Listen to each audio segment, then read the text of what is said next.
تو عید الاضحیٰ کی فضیلت کے حوالے سے چند باتیں ہم سماعت کر لیتے ہیں۔ سب سے پہلے یہ ملحوظ نگاہ رکھیے کہ یہ جو قربانیاں ہیں یہ ہمارے باپ حضرت ابراہیم علیہ السلام کی سنت ہیں۔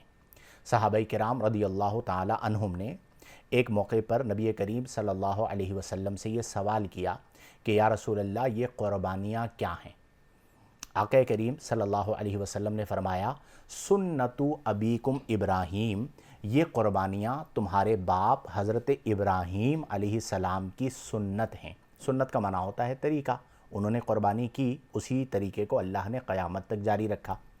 اگلا سوال یہ تھا کہ فما لنا فیہا یا رسول اللہ صلی اللہ علیہ وسلم، آقا کریم صلی اللہ علیہ وسلم ہمیں یہ ارشاد فرمائیے کہ ان قربانیوں میں ہمارے لیے کیا ہے؟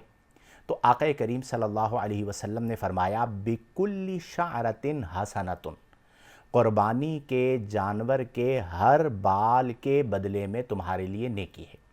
اب آپ خود غور کیجئے کہ جو قربانی کا جانور ہوتا ہے اس کے بال بے شمار ہوتے ہیں، آپ کاؤنٹ نہیں کر سکتے، شمار نہیں کر سکتے، گن نہیں سکتے۔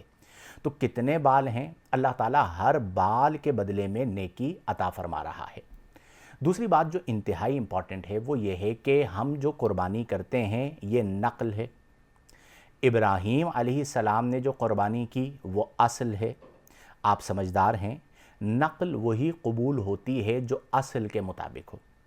اصل جو قربانی تھی یعنی حضرت ابراہیم علیہ السلام کا حضرت اسماعیل علیہ السلام کو قربان کرنا، اس میں خلوص تھا، وہ اللہ کی رضا کے لیے تھی۔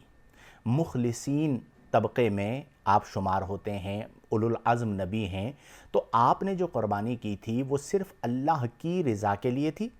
اللہ نے اسے قبول فرما لیا اور فرمایا وَفَدَيْنَاهُ بِذِبْحٍ عَظِيمٍ، کہ ہم نے اس کا یعنی حضرت اسماعیل علیہ السلام کا فدیہ بنا دیا ذبح عظیم کو، یعنی ایک جنتی مینڈھا آیا، حضرت جبریل امین علیہ السلام لے کر آئے اور حضرت اسماعیل علیہ السلام کو وہاں سے ہٹا کر جنتی مینڈھا رکھ دیا اور وہ جنتی مینڈھا قربان ہوا۔